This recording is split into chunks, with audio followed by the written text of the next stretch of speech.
Most certificate-based courses are probably quite low level in terms of the national qualification framework, in that they're just about fact regurgitation, really. There's very little analysis and criticism or self-criticism of various tools and techniques. Everything is usually presented as the best way to do something. That's why you do the certificate. Whereas our courses look at all different types of techniques and critically evaluate the benefits, downsides of some of these things, as well as the upsides.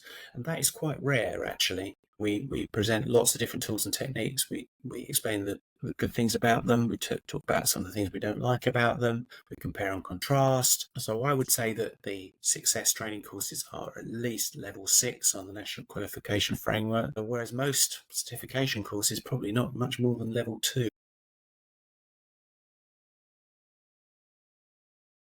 It's a different label given by different backgrounds of people. So lots of people in HR use the phrase organisational design. Business architecture tends to come from people with more of a large company IT background. All I would say is that it's definitely not an org chart.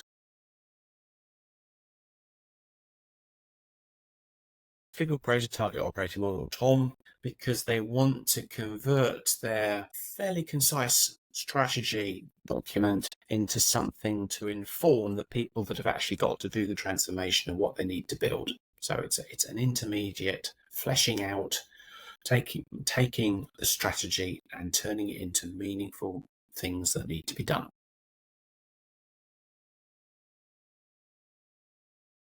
A target operating model, sometimes known as TOM, is a means of depicting what the future state will look like at a point in time that is defined. So you might have a target operating model for 5 years hence or 12 years hence, or whatever your sector demands. It's a means of depicting what the future might look like. I think there's many different ways of getting to the end here, and you choose the right tools to do the right jobs for the right people and right organisations. So I don't prescribe a particular methodology.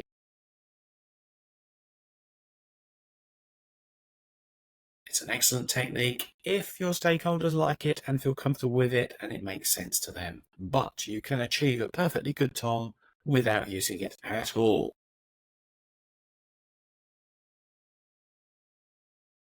Business architecture is the discipline of how the various components in the firm fit together to deliver the value that is provided to clients, customers, and external stakeholders.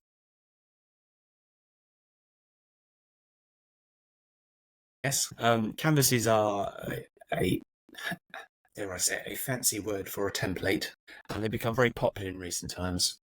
Business model canvas, Alex Osterwalder 2010. Excellent innovation. Fantastic, really. They're very useful indeed. But be careful with them, though, because they can just simply be just filling in dots and not really thinking about how they work.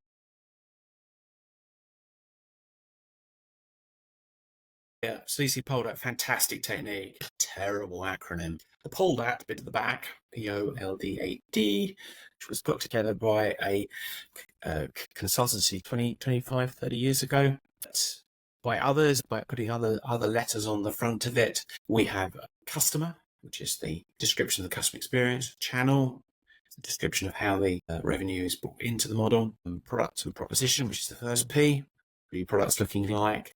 What are you offering to the outside world? Process, organisation, location, so CPOLDAT. The whole purpose of it really is to provide what we call cross architecture views that are not functional. It's not a finance view, it's not a procurement view, it's not an organisational, operational view, it's a cross-functional view. It takes away the problems where people look at it and start thinking, what does that mean to me exactly? And it helps the business work together to create this future. So that CCPOLDAT is good.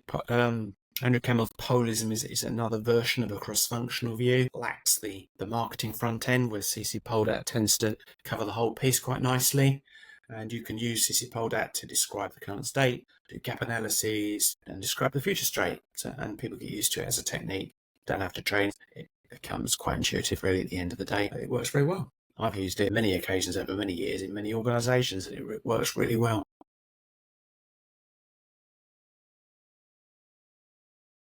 Scandia, which is now part of Old Mutual, now called Quilter. And Barclaycard was another one. Bank of Australia, which is probably more well known as Clydesdale Bank up in Glasgow. Friends Life, DVLA down in Swansea. So banks, major life companies, insurance companies. I did some work with Bupa. I've also delivered these courses to consultancy companies, mainly large organisations, a few public sector people, major transportation providers, and also outsourcing companies that do government material.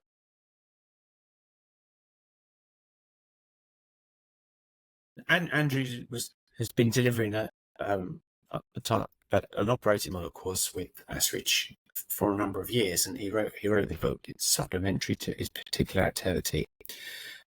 He looked at the left-hand side of the canvas, key resources and key activities and key partners, and decided that those three sections actually didn't really give enough detail. So he blew those up really effectively, took those three elements out, threw them away, and then dropped his own. So POLIS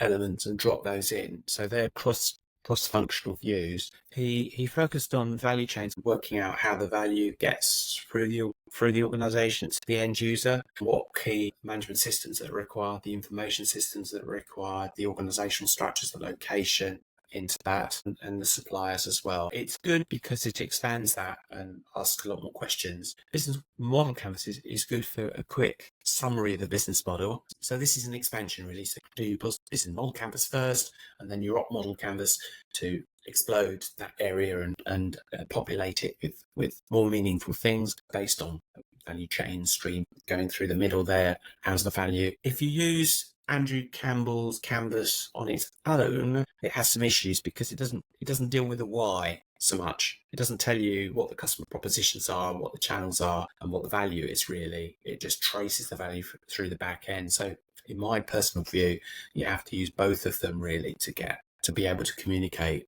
why you're creating this operating model really for the future. So you use both of them. Whereas CCPOLDAT is more comprehensive. It takes those 9 factors and presents the whole piece really in one way rather than having to use two particular canvases.